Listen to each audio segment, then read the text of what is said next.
Joseph Mason is with us ahead of that. He is a professor of finance at Louisiana State University. He has testified before numerous Senate and House committees. He has advised the FDIC as well. Professor, glad to have you with us this morning. The background here is that the New York Fed took on mortgage debt in the rescues of AIG and Bear Stearns, and now the twist in the plot seems to be that the New York Fed is joining PIMCO in this effort to force Bank of America to buy back some of the bad home loans. Does this sound right, knowing what you know about the inner workings of the Fed and the financial system? Do you think the New York Fed has joined PIMCO?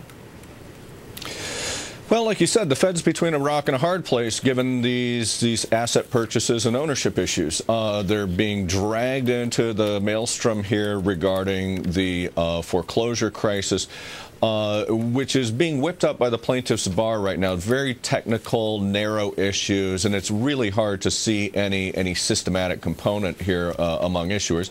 While at the same time, they're supposed to be really quelling fear in financial markets, right, and addressing systemic risk.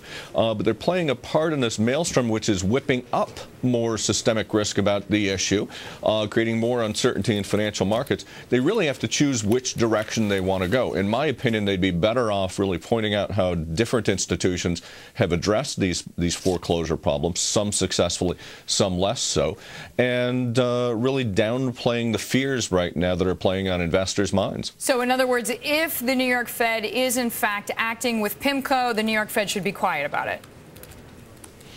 I think it would be in the best interest of the economy as a whole for the Fed especially, who should know these issues, to look at the technicality of the issues, the materiality of the issues, recognize that the foreclosure crisis, as we're calling it, is being driven more by this intersection of state and federal law and UCC requirements on the transfer of mortgages, which are a web of, quite frankly, very strange things that have evolved over decades, but not question the veracity of the entire securitization market, as the plaintiffs' bar is trying to do here and the Fed is going along with.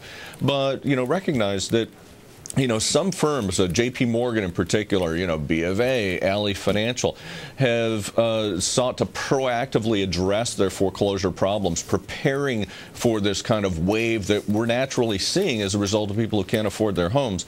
Here's an opportunity. Ally Financial, for instance, is a TARP recipient that hasn't been cashed out yet. Let's keep moving in that direction. Reward them for their good behavior, reward others for their good behavior as well, and recognize that, yes, some banks have messed up the foreclosure problems.